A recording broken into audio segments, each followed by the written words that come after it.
You're listening to the Cashology Podcast by FNBO, a place dedicated to helping you become more financially savvy every day. It's a little like school, but your only homework is living your best financial life. I'm your host, Justin, and class is now in session. In this podcast episode, I'm joined by a financial advisor here at FNBO, Eddie Barajas.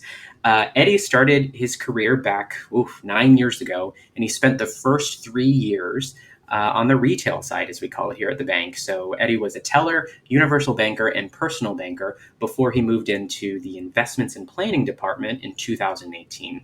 Since then, Eddie has helped clients with financial planning, investment management, and insurance needs.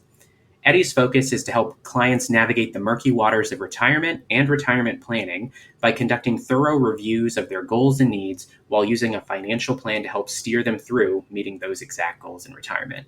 I had a really great time talking with Eddie. He's definitely a knowledgeable guy, and I hope you enjoy listening to this episode.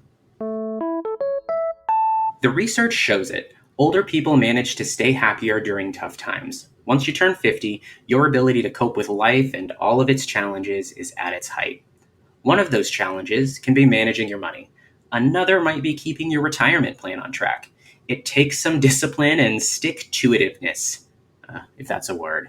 So today, we're going to offer some helpful reminders to those in their 50s, still active and earning, but on their way to retirement. Welcome, and thanks for listening to the Cashology Podcast, hosted by your guide on the path to financial savvy, Justin. All right. Thanks so much, Eddie, for joining us on this podcast episode. I know you're a financial advisor, so would you take just a moment or two? What is a financial advisor? What's your kind of day in the life like?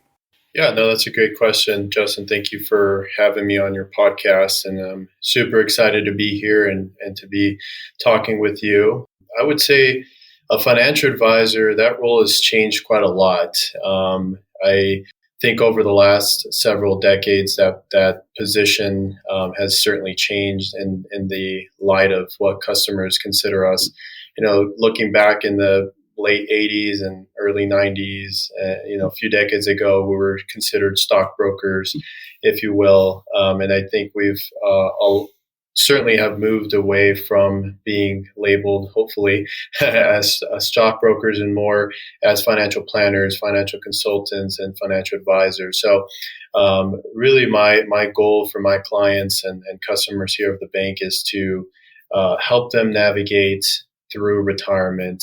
The retirement itself can be very complex for many individuals. So Sure. Just learning more about them and their situations and provide them advice and guidance to get through retirement is my goal. What's a typical day look like? So on a typical day, I like to meet with bank customers or new customers of the bank and talk about their current financial situations, discuss, any existing retirement assets or other outside assets that they may have. Generally, I'm reviewing as well their bank accounts and their budgets, which really we start off at a very basic level and kind of start working our way to the more complex situations and goals to hopefully help provide them some advice and some guidance on where they may need to make some changes so that they can have a better outcome or outlook for retirement. Very cool. I like it. And it sounds like you're just the expert we'd want to have on the podcast. And so with that, I'd like to dive in to the first question. So kind of the topic is, for someone in their 50s, what's the first money management tip you'd offer? Well, that's a great question, Justin. I think most of my client base is in that pre-retirement or retirement phase. So generally, I am meeting with a lot of individuals in this age group who have been working longer, who maybe have higher positions in their roles and are starting to truly consider, that pre-retirement phase and doing some planning around that. Very cool. And, one thing I think of, and I guess it's to the listener's prerogative, is when you're in your 50s, are you a senior or not? I know, they hit 50 and then in the mail, all of a sudden you get their AARP card and they're like, oh, are they really seniors all of a sudden? And, I don't think that's really the case. But, for this age group, what should they be thinking about as it relates to Social Security and Medicare? Well, it's funny that you asked, Justin. I have a similar experience when I'm talking about customers or potential new customers with even some of my colleagues here at the bank when they refer me someone and I have a meeting with them and I'm like, yeah, they're, let's say 55, and they're like, oh, they're pretty old. And I think to myself, actually, that's still very young. Again, remember, most of my client base is mostly retirees. But I do think that at that age, they really need to start learning more about Social Security and Medicare and how these programs work.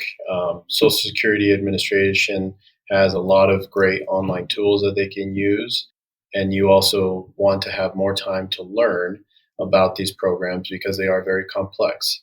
So this is the perfect time to check in, create an account with them, and then start learning about what your benefits will be in the future. Yeah, I think that's really great advice. The complexity kind of in nature of Social Security, Medicare. I know you can't really start to sign up until you kind of approach your 65th birthday. And it's just really important to know what Medicare will and won't pay for.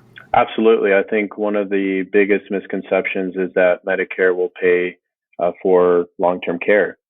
There are some Medicare benefits that will help individuals coming out of a hospital and going into other facilities for treatment and care.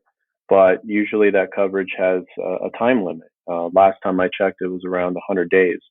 So anyone that's approaching retirement truly needs to start to consider their need for long-term care insurance. It's one of the pieces that I think I find the most with a lot of new clients, existing clients, that they have not properly planned for long-term care. Absolutely. I don't think I could disagree with you on it's not a bad idea to be investing in that long-term care.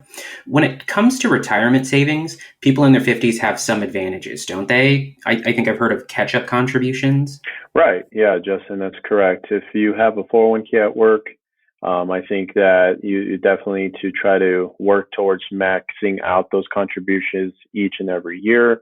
But someone that is 50 and above can contribute up to $30,000 for 2023 versus the standard contribution limit for anyone below 50, which is $22,500. So that extra $7,500 in catch up is certainly something that you would want to take advantage of in your 401k. Absolutely. So is it just 401ks or, what other savings are available? That's correct, Justin. Yeah. So for anyone that has a 401k and they're 50 years or older, they can contribute up to $30,000 in 2023. So your general standard contribution is $22,500. So that's an additional $7,500 in catch-up contributions that you can make, as well as in your traditional and Roth IRAs.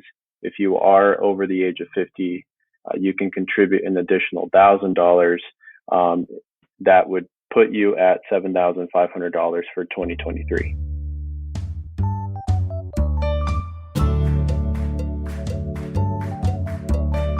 Any other types of savings that people in their 50s should consider beyond kind of what I'll call the traditional retirement accounts? Well, I think outside of your traditional retirement accounts, it's important to consider insurance needs as well during this time.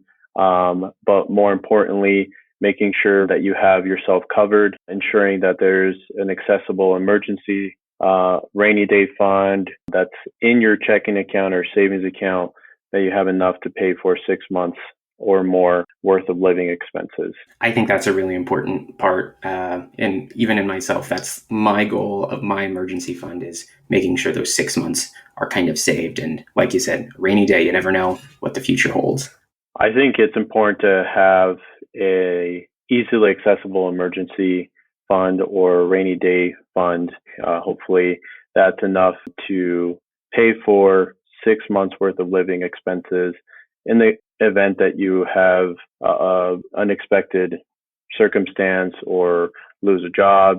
You want to make sure that you have enough reserves to cover any and all of your expenses for that minimum 6 months. Absolutely. Makes sense. And, recommendations even from other podcasts are set up that budget so you know what those 6 month expenses are.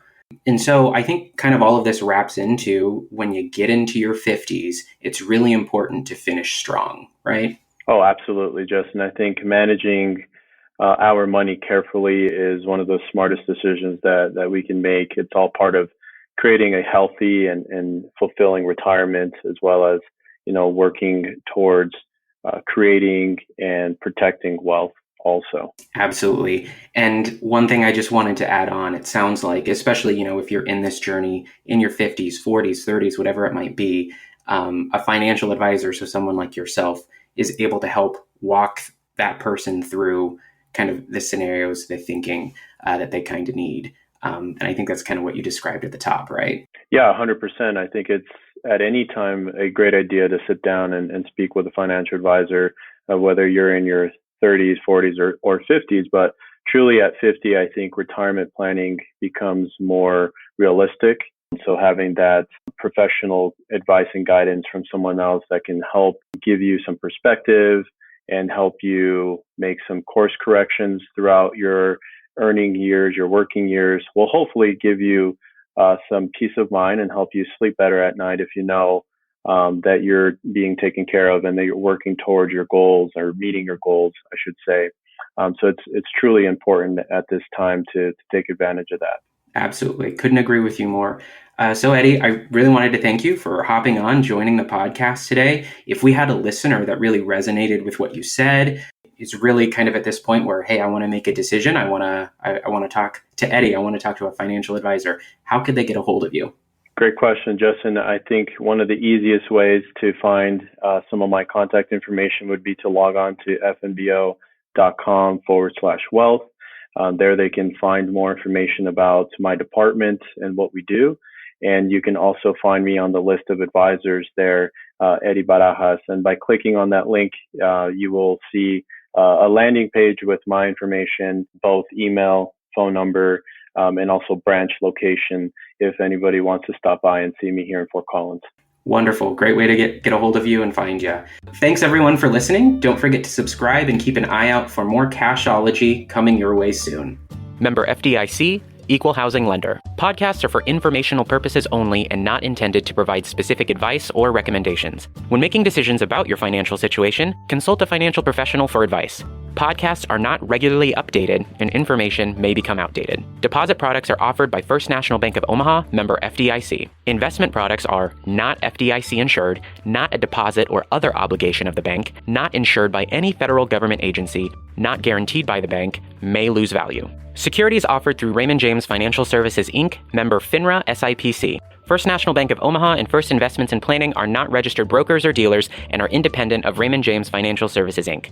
Investment advisory services offered through Raymond James Financial Services Advisors, Inc. The Cashology Podcast, copyright First National Bank of Omaha. The foregoing information has been obtained from sources considered to be reliable, but we do not guarantee that it is accurate or complete. It is not a statement of all available data necessary for making an investment decision, and it does not constitute a recommendation. Any opinions are those of the speakers and not necessarily those of Raymond James. Every investor situation is unique, and you should consider your investment goals, risk tolerance, and time horizon before making any investment. Prior to making an investment decision, please consult with your financial advisor about your individual situation. 401k plans are long-term retirement savings vehicles. Withdrawal of pre-tax contributions and/or earnings will be subject to ordinary income tax and, if taken prior to age 59 and a half, may be subject to a 10% federal tax penalty. Contributions to a traditional IRA may be tax deductible depending on the taxpayer's income, tax filing status, and other factors.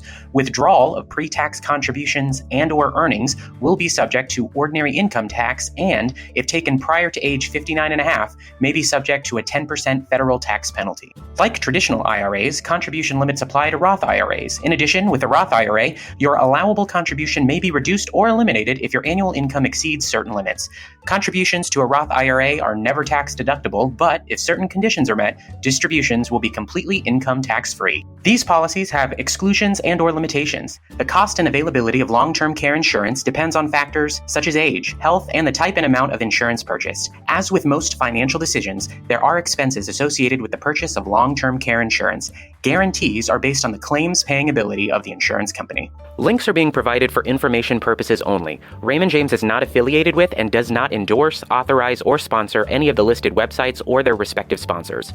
Raymond James is not responsible for the content of any website or the collection or use of information regarding any website's users and/or members.